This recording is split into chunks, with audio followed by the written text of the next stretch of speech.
So if you ride a bicycle regularly, I mean, you know this feeling, Oh, yeah. this specific stomach-dropping feeling.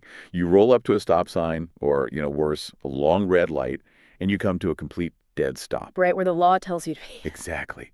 But the second your tires stop spinning, you suddenly become aware of two things.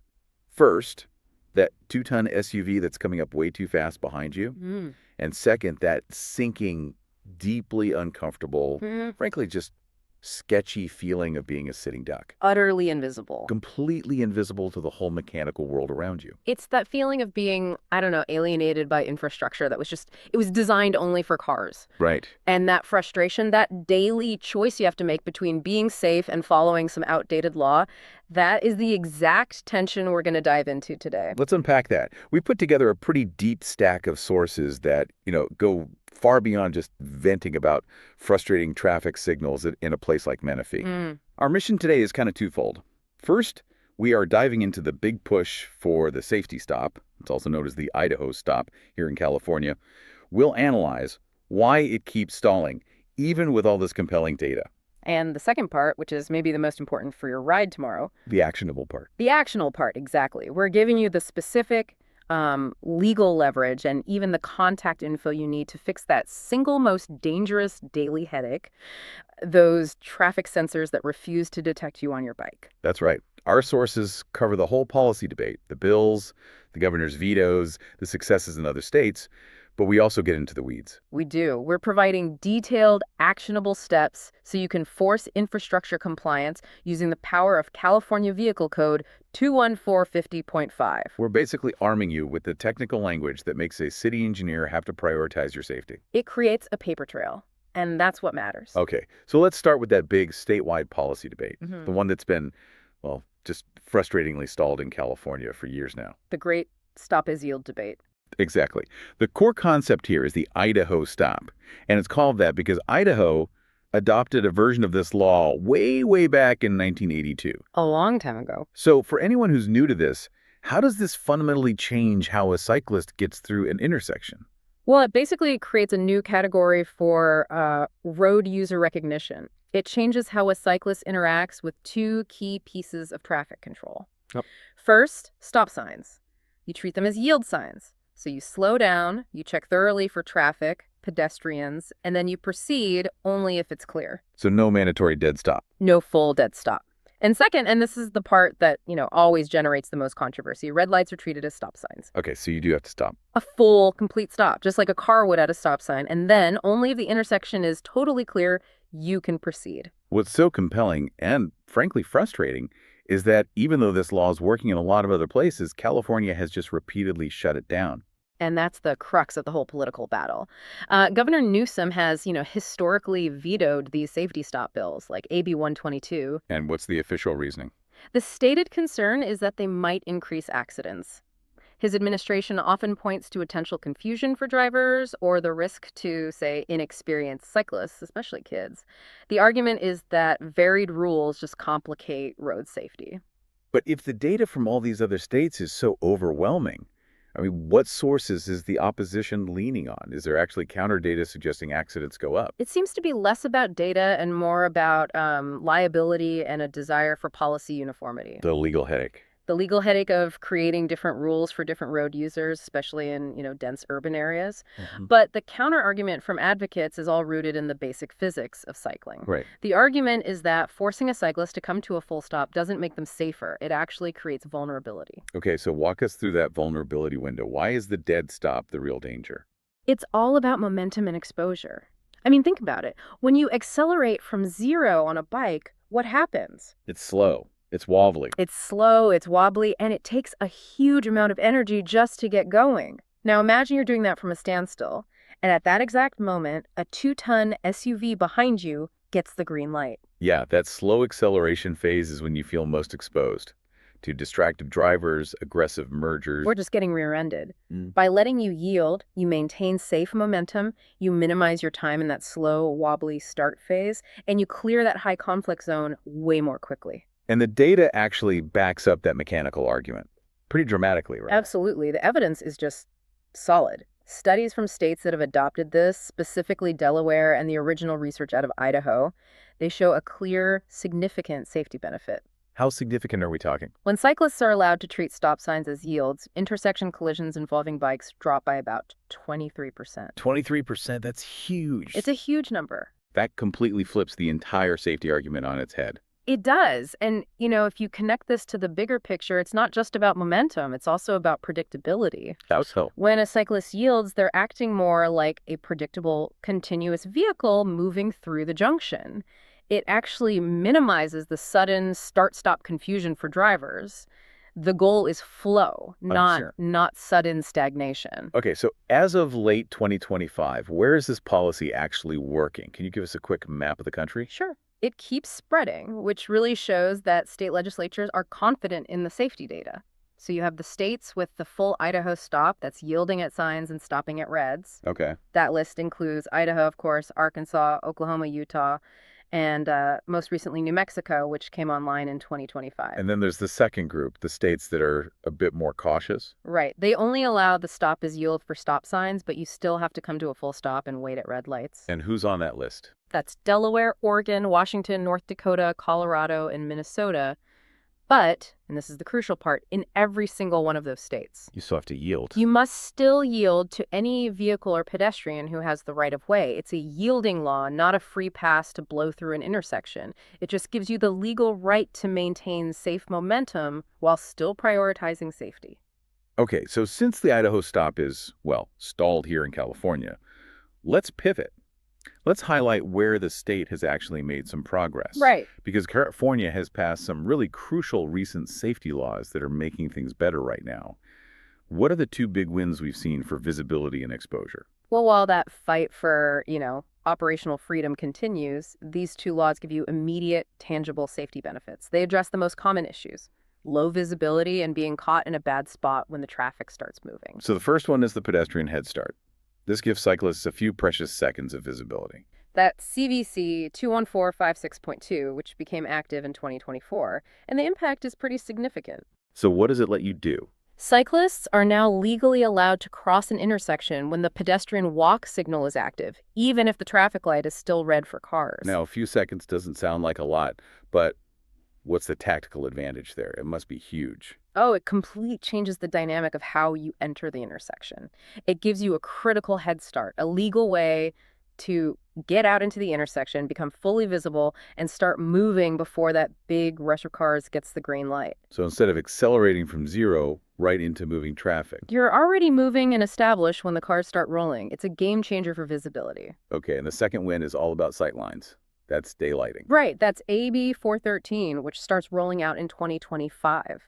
This law forces cities to actively enforce a ban on cars parking within 20 feet of a crosswalk. And this might just sound like a minor parking rule, but it's a major safety upgrade. A huge one. Before, cities would let cars park right up to the limit line, which just creates these giant, dangerous blind spots. Oh yeah, if you're approaching an intersection and there's a huge F-150 parked 3 inches from the crosswalk, You can't see anything. you can't see the cross traffic coming until you're already nosing out into the intersection. And they definitely can't see you. Exactly. That 20 feet of clearance isn't just some random number. It's a critical safety buffer that lets both drivers and cyclists see cross traffic, and crucially, for drivers to see a cyclist preparing to enter a full second or two earlier. So it prevents that sudden pop-out thing. It's one of the most effective ways to prevent the pop-out phenomenon that causes so many right hook and intersection collisions. It's a great passive safety measure. That's essential context. So since the big statewide fight is stalled, we can't get the Idaho stop. Not yet. We have to fight on the ground level. And that brings us to the single most maddening, dangerous failure of the infrastructure we have right now. The dreaded sensor. The traffic signal that just will not change, especially in areas with those wide high-speed roads like Newport or McCall and Menifee. And this is just the ultimate daily drain. You sit there, perfectly positioned, you're waiting, and the light cycles through to the other traffic again. Forcing you into that awful choice. Yeah. Break the law and run the red, or do some dangerous move like jumping onto the sidewalk to hit the pedestrian button. And then try to merge back into fast traffic from a dead stop. It's so dangerous. And what we found in the source material is that in California, this isn't just an inconvenience. It's not just bad engineering. It is a technical violation of state law by the city. And that is the legal hammer. That's what we need to leverage. You have to cite CVC 21450.5. Okay, what does this say? In California, the law is unambiguous. It is unequivocally illegal for a city to maintain traffic sensors that cannot detect bicycles. So if that light consistently doesn't change for you, the city of Menifee or any city in California is technically out of compliance. Let's walk through the legal logic here. California doesn't have a dead red law, right? There's no law that says after 3 minutes you can go. Correct. No dead red law. Right. So how does the absence of that law force attorneys to use this inoperative argument? And why is that such strong leverage? Well, without a dead red law, you have no legal defense if you run the red just because you got tired of waiting. Right. However, the inoperative argument, it shifts the focus from your choice to the city's equipment failure. See. If the sensor, which the state mandates must detect all road users, fails to detect you, a cyclist, then for all intents and purposes, the signal is functionally inoperative for you. So you're not choosing to break the law. You're being stranded by a malfunction. It places the liability for the dangerous situation squarely on the city for failing to maintain its legally required infrastructure. It's an infrastructure failure, not a traffic violation on your part. So let's talk tech for a second. Most cyclists, we see the painted lines on the road, but we don't know the physics. How do these inductive loops actually work? Right. And what can you do right now on your next ride to increase your chances of being seen? So most sensors in places like Menifee are, in fact, inductive loops. And they are not weight sensitive. That's a huge myth. Not about weight. No. They're basically coils of wire buried under the pavement. The city runs a current through them, which creates a stable magnetic field. When a big piece of metal, like a car or your bike, stops inside that field, it disrupts it. That disruption causes a measurable change, a drop in the coil's electrical inductance. And that drop tells the traffic box. A vehicle is here. And so many cyclists stop right in the middle of that painted box or circle, thinking they need to cover the whole area. Which is the worst spot. It's a wrong spot. It's a common mistake, yeah. The key is finding the sweet spot where that magnetic field is most concentrated. And that sweet spot is to stop with your wheels directly on top of the cut line in the pavement. On the line It's not on the line itself. The wire is strongest at the edges of the loop, or even better, right over the corner joints where the wires overlap. If you put your metal bike frame directly over that edge line, you maximize your chance of being detected. Okay, so what about the long-term fix? Our sources show that Menifee is actually already spending money on this exact problem. That is the critical detail for our listeners in that area. Menifee's Public Works Department is right in the middle of a traffic signal upgrade project. When's this happening? It's running through 2024 and 2025. So technicians are already out there. They're accessing and recalibrating this equipment right now. They have the ability and the legal mandate, thanks to CDC 21450.5, to tune those loops to be much more sensitive to a bicycle's metal signature. And this is where we give you the ultimate piece of leverage, the specific professional language you need to force action. Exactly. Because engineers respond to professional reports about legal compliance failures, not just, angry emails about waiting too long. This is what we're calling the paper trail template. You need to sound technical and formal. Start with the contact info. The Menifee Public Works main line is 951-723-3757. The Public Works manager is Tyler Fife. His direct line is 951-723-1735. And his email is hefife@cityofmenifee.us. But you should also copy the general traffic engineering team at publicworks@cityofmenifee.us. So multiple people see it. So multiple eyes see the liability concern. And the subject line of that email needs to be really precise and cite the law right away. It has to be. You should write, traffic signal detection failure, insert specific intersection, name CVC 21450.5 compliance. Use that exact language. Okay, and the content of the email needs to focus on the safety hazard, not just the weight. Absolutely. You report the specific intersection and the direction. So, for example, westbound on Newport at McCall in the right lane. Then, crucially, you stress that the repeated failure forces you to dismount and use the pedestrian push button, which creates a significant safety hazard when you have to merge back into high-speed traffic from a dead stop. And then you make the request. Then you request that a traffic signal technician adjust the sensitivity, the tuning of the inductive loops at that location to ensure they recognize a standard bicycle as mandated by California Vehicle Code 21450.5. That technical liability-focused language is what gets results. This whole deep dive really highlighted two very distinct but equally vital battles, didn't it? It really did. You have the stalled statewide policy battle, the Idaho Stop, which is about fundamentally changing the law to recognize the physics of cycling. Right, the big picture. And then you have the immediate local infrastructure win, which is about forcing a city to comply with a state law that's already on the books. And that's the dynamic for cyclists today, isn't it? We're fighting to change the overall law to make things safer, but at the same time, we're fighting to enforce the infrastructure requirements of the existing law because the current equipment is just fundamentally failing us. You need both. You need both. Both are essential for safer streets. So if you're listening and you're energized by this policy discussion and you want to get involved in that larger fight, to stop another veto or push the next bill forward, where should you direct your energy? The main lobbying force for the safety stop in California is CalBike. That's the California Bicycle Coalition. Okay. They're the ones tracking the legislation and organizing grassroots pressure.